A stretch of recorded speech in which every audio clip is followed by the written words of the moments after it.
Welcome everyone to Awesome Truth, a wrestling book club. I'm your host, Steve Semino, and we're going to get you right to the action today. We have a very special guest here to discuss his new book on WrestleMania 3. So let's talk to him right now.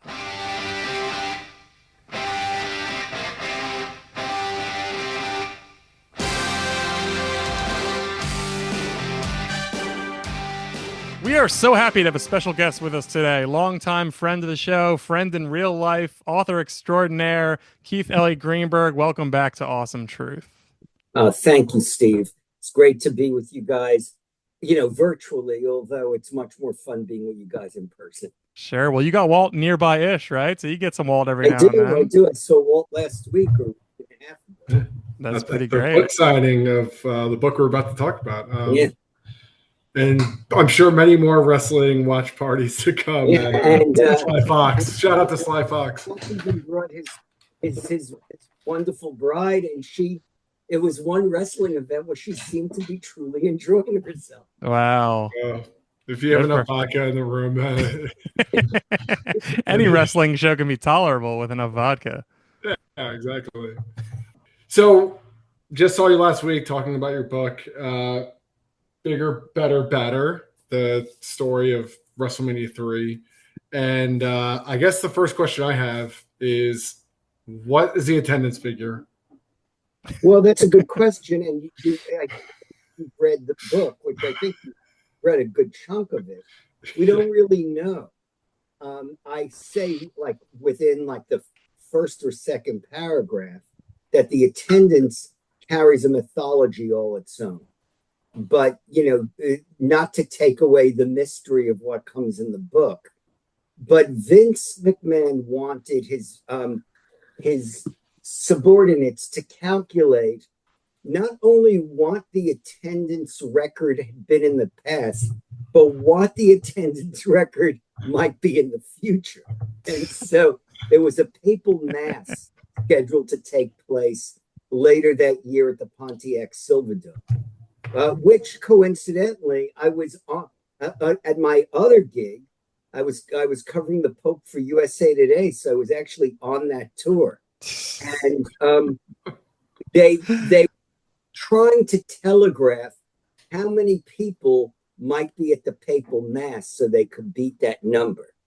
Wow. So that I had heard was that one of WWF's top executives, Basil DeVito, wrote a number on a cocktail and said beforehand, said, this is the number.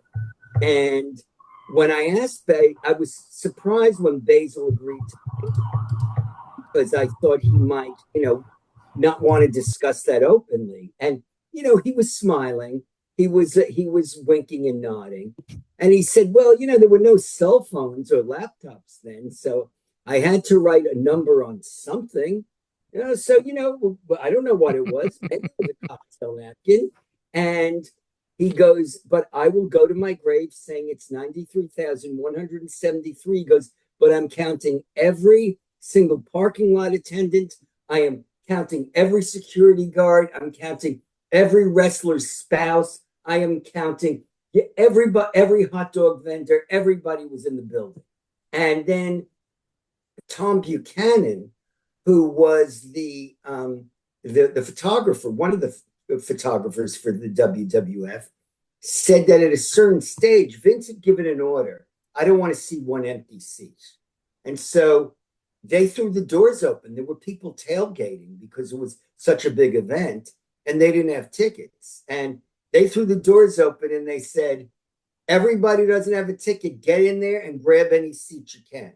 Now, was there even the capacity to fill 93,173 seats? I'm not sure about that. The official paid number was somewhere in the neighborhood of 78,000. And I think there were 3,000 comps. So if that's 81,000. If you count security guards and all of that, but it's another 1,000, maybe another 1,000 or 1,500 came in there. I don't think it was 93,173. Basil says he'll go to his grave saying it was. And the fact of the matter is, we don't know. I will say this. Before the Pontiac Silverdome closed, on their website, they listed the all-time records of attendance at the Pontiac Silverdome. And they listed the Papal Mass in 1987 as first. Wrestling fans were so irate, they flooded the Silverdome with complaints, and they actually changed the number, and they put wrestling first place. That's living the gimmick to the highest degree. Living the gimmick. And, Jimmy Hart made it a point, because I think prior to that, the record had been a Rolling Stones concert. And he goes, who says the Rolling Stones didn't exaggerate the numbers? Who says the Pope didn't exaggerate? It's all a work anyway. Well, if that's something of a preview for this book, just in that first anecdote. That first anecdote. I was going to say, for the record, I'm a few chapters in. I have a flight to Japan very shortly, so I plan to finish the book on the flight and then do a full recap. Oh, yeah. We'll be coming back to it for a final one for sure. And feel free, the moment you get off the plane, no matter what else you have to do, text me on WhatsApp and tell me what you thought. There you go. You got orders. All right. Keith, I mean, that story that was just so perfect. And the fact that you're writing this book so many years later, 38 manias later, 38 years later, because this event just, has this shelf life and this had this half-life that's ridiculous. Like, it doesn't go away. We're still want to know more. We love these stories. Like, what is it about WrestleMania 3 that's so intoxicating and so long lasting? Well, I mean, I do think there's the mystique of Hogan Andre. In fact, I'll go far enough to say that the only thing comparable would possibly be Cena turning heel these days, after he's been beloved for so long. The difference is, at least to the WWF's viewership, they had never seen a villainous Andre. They had only known Andre as the lovable, the gentle giant, although he certainly wasn't that gentle with his adversaries in the ring. But, and there was this fiction that Hogan and Andre were best friends and they were like brothers and they would never fight each other. Now, if you look at it logically, if you're seeing it, let's assume this is all legit. This is a real sport. Hogan's the champion. Andre's supposed to be his friend. Why didn't you offer him a title shot? You can understand Andre's resentment and anger. At the same time, you could argue Andre never asked for one, so it's on him. But then he has Bobby the Brain Heenan, who's a great manager, as his mouthpiece, and he's stoking Andre, and he's encouraging his most antisocial tendencies. And at one point in the buildup, he tears off Hogan's crucifix. So now there's a lot at stake. Christianity is at stake. The whole notion of, because we know what a devout Christian Hulk Hogan is. Oh, sure. He loves his fellow man. So there was so much at stake emotionally. Like Jacques Rougeau tells me in the book, that he had, first of all, if you count tag team matches, Hogan and Andre had wrestled more than 60 times in the past. And they said Andre hadn't been body slammed ever. I mean, I go through the list of people who had body slammed them. But Jacques Rougeau, who was on the card of WrestleMania 3, he had seen Andre and Hulk Hogan wrestle each other in Quebec when he was on the same show. And he said he got so caught up in the story, he didn't even remember that he'd seen them wrestle before. And his brother, Ray Rougeau, said, it's like a movie. You don't go to a movie and you say, oh, I just saw this guy in another movie. Like the parallel I give is, if you watch Max, you're watching, say, The White Lotus, and you're watching The Righteous Gemstones, and you don't point at Walter Goggins and you go, this hustler in Thailand is the same guy who plays Reverend Baby Billy in The Righteous Gemstones. You buy into the story. And that's what that did. But most significantly, what WrestleMania 3 did was it brought us to where we are today. Up until that point, if you'd said you were taking off work for WrestleMania, employers would not be very impressed with you. And, unless you worked in a group home and were one of the residents. Nowadays, I think it might be acceptable, if people say, hey, I'm going to the Super Bowl. I'm taking a couple of days off. I'm going to WrestleMania and there's a lot of activities. Now it's an international pilgrimage. Back then, they were going for, first, it was the first major event that wasn't just promoted to the local market. It was promoted, anyone who could get tickets could go. So it was in Detroit, the Detroit area. So people could drive down from Ontario. People could drive up from Chicago. They could drive over from Wisconsin. So it was all over the Midwest and part of Canada. And now people fly to WrestleMania. Every year when I'm at WrestleMania, I sit with, there's a guy I sit with from Qatar. There's a group of friends I have who I've made from Germany. They cover wrestling. They also write about other sports and other topics. But, we hang out. When I was in Germany this past summer for wrestling, I hung out with those guys. When we went to the German Heavy Metal Awards together, they brought me there. So, now it truly is an international pilgrimage. And it's not just, yes, there's NXT and other WWE events happening that week, but there are also non-WWE events all week long. There are people who go and they don't go to WrestleMania at all. Like I am going while I'm there to a wrestling themed puppet show, which I had seen previously in New York. And I think they want me to sign some books there, and I intend to.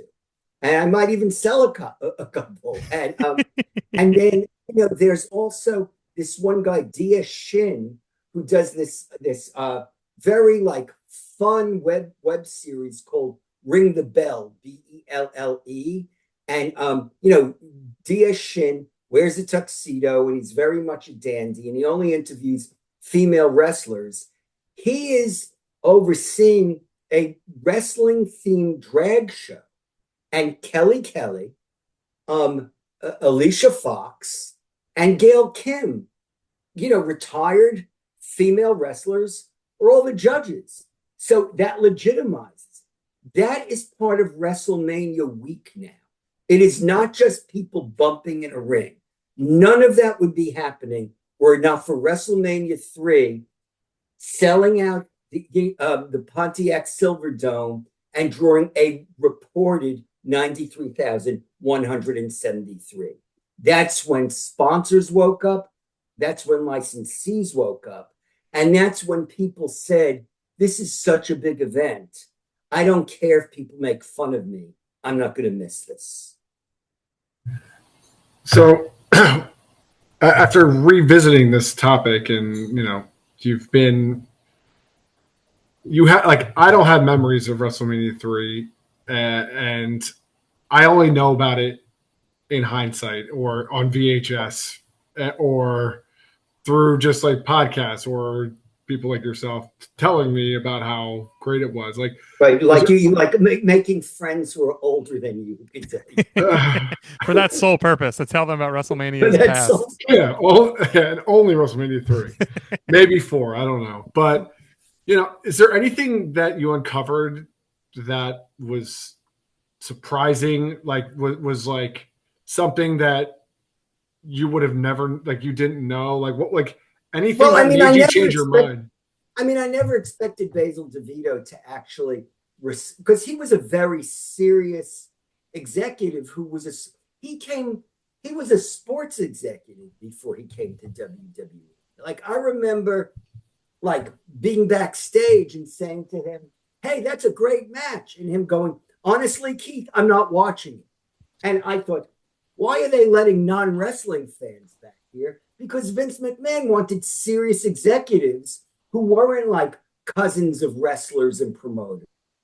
He wanted professionals back there, and a guy like him professionalized the office. Also, it's not just about WWF at the time. It is about all the promotions Vince was methodically putting out of business. What is it like to play for the losing team? So I spoke to Greg Gagne, whose father was Vern Gagne, who ran the American Wrestling Association out of Minneapolis, from whom Vince had taken Hulk Hogan and Jesse Ventura and Bobby the Brain Heenan and Mean Gene Okerlund. And, I learned what it was like to just be getting your ass kicked by Vince McMahon every. I spoke to Cowboy Bill Watts, who's now in his 80s, who ran the Mid-South promotion, which was, in terms of weekly episodic television, they were doing it like better than WWE during the Attitude Era in some ways, more than 10 years before. And he's like, Vince is cherry picking his talent. He takes Junkyard Dog. He takes Jake the Snake Roberts. He takes Hacksaw Jim Duggan. It's like, I don't even have a roster left anymore. And he's going from doing his big show at the Superdome in New Orleans every year, which, maybe it's never selling out, but it's drawing, say, 30,000, which is, pretty big wrestling show. Mm-hmm. And now he's drawing like maybe 7,000 or 8,000 at most. And, the Von Erichs in Texas, they're drawing like 6,000 to their stadium show every year. So it's their perspective. Suddenly, no matter what they do, Vince is just beating them. But then David Crockett, whose brother was Jim Crockett Jr., who ran the Charlotte territory, the Mid-Atlantic territory, that was Vince's number one competitor. And he landed some hard blows to Vince, and Vince would still find a way to beat them. And David Crockett said, I was hating him a lot. But he basically said, but we were a den of thieves. I would have done the same thing to him. He was just a half a step ahead of me. And that was an interesting insight to hear those guys admit that. All of these guys are getting older. And these guys, like, sometimes they're letting their guard down a little bit and say, hey, we're all trying to cut each other's throats. It's like Vince is depicted as this cutthroat who came in and just big-footed all the territories and put these poor mom and pop businesses, they tossed them to the wayside. From talking to all these other promoters, even when they were running these super shows to beat Vince, they was trying to steal each other's wrestlers at the time. It's carny. It's business. So, those were great insights.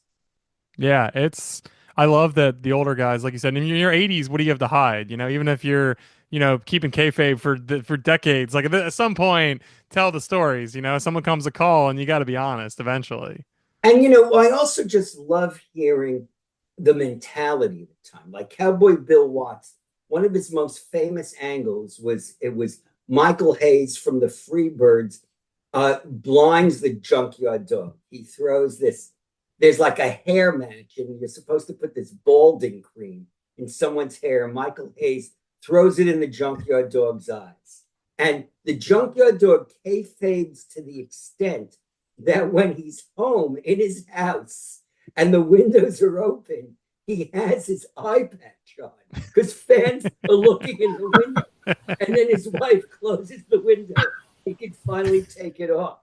And then Bill Watts says, of course, Michael Hayes had to go on TV and say the blinding was an accident, because if he didn't say it was an accident, it's my promotion, we would be party to a felony.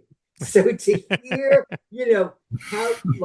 how far kayfabe went, even though I knew a lot of this, it always stimulates me. Yeah, it's ridiculous. And it's so funny too to hear these stories. Like you said, like this has been going on for so long. Like it's it's obviously the early manias laid the groundwork so specifically for all of this in I feel like in strategically in like obviously Vince was trying to build a super show, a super promotion, but also I feel like some of it's like I feel like some of it is just they caught lightning in a bottle, and in some ways I feel like Vince has been chasing that lightning in the bottle that they caught at Mania 3 for 35 years, like obviously not anymore. However, look, for all, I mean, and everyone agrees that, the Triple H era, in terms of creativity, has been a far bigger success than the later years of Vince McMahon.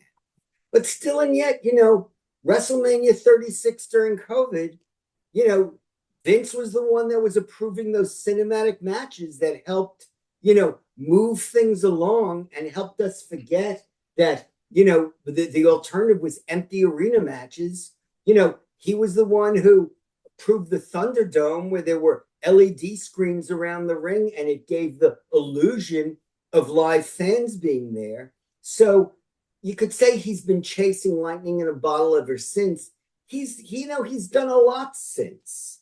And, Vince back then had to lure in Hollywood names or pop culture names to give WrestleMania credibility. Now there's The Rock, there's John Cena, there's Dave Bautista, there's Logan Paul. Most of them came up in the WWE system. Logan Paul opted to attach his celebrity to WWE. But WWE did not have to pursue these guys. They do not have to pursue celebrities anymore. Now the celebrities come to them. And yes, there were celebrities at the first few WrestleManias, but that's all because of what Vince created. And WrestleMania 3 helped everything rocket in that direction. For sure. And I just think there's never the prototypical, superhero face versus monster heel. Like that was something that happened for the next 20, and I think we got away from it at a certain point, but that template is just so fascinating that this was it was done perfectly here and you could never replicate it to be this good, but they still tried for so long, And look, you know what?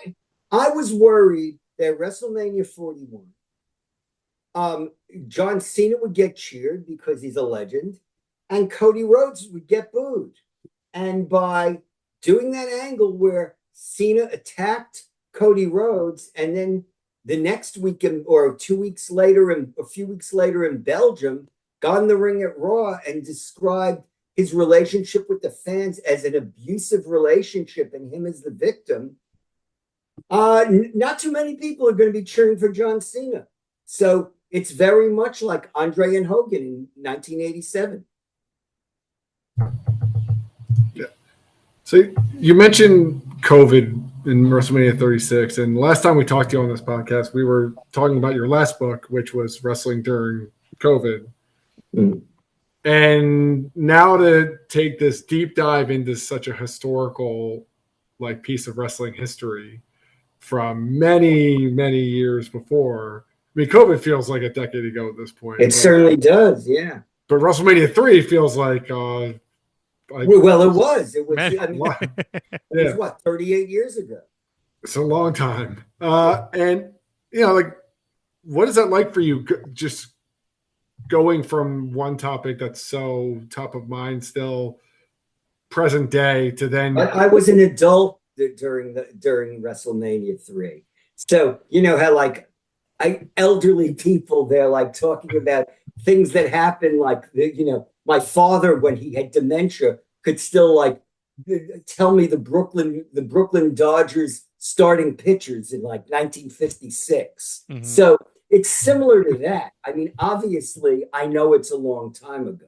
It was the 1980s. We didn't have the technology we have now. And, you look at the guys who are on the card and they're either, aging or they've passed away.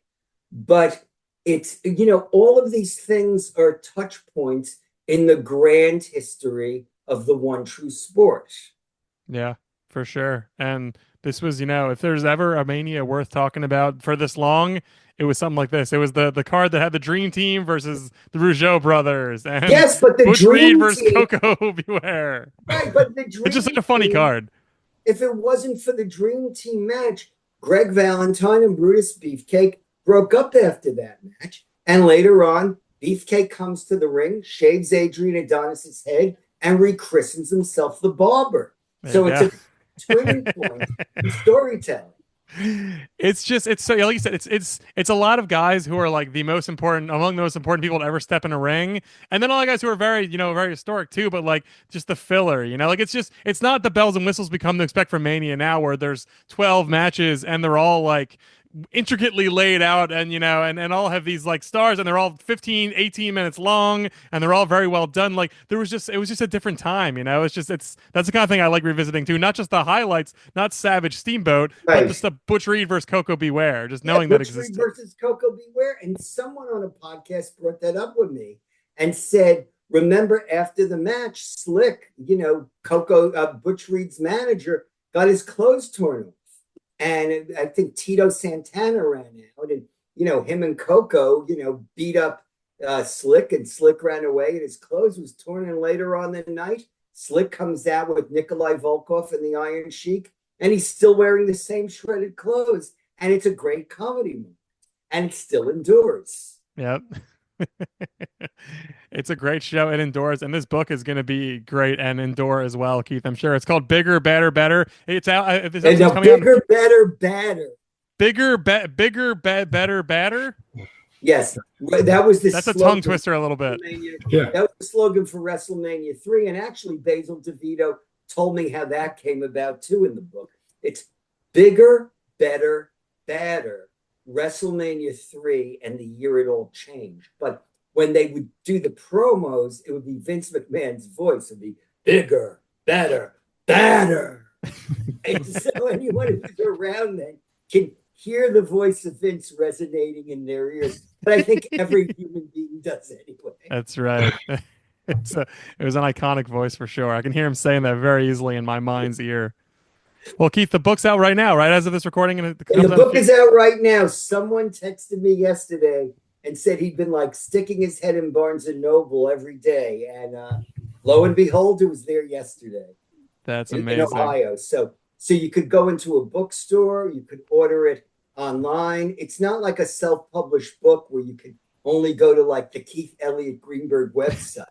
Yeah, Barnes and Noble's legit, man. Good job. And Simon and Schuster's the distributors, so it's easy to get the book. Like someone said to me last night, "How do I get your book?" It's like, type in the name or type in my name and say WrestleMania 3 book. I mean, that's how you get my book. Well, there you go, Awesome Truth fans. There are your marching orders. Bigger, Better, Badder by Keith Elliot Greenberg in stores now. Keith, it was great to talk to you. Thank you so much for coming back on. Great to talk to you under any circumstance.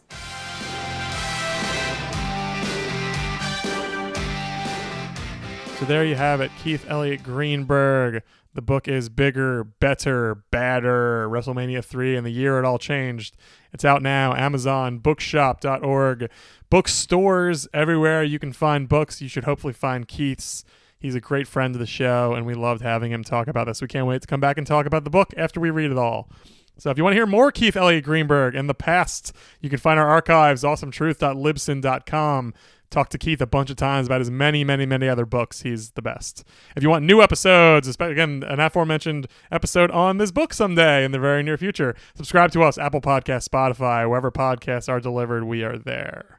Thank you all for listening, and remember, the truth will set you free.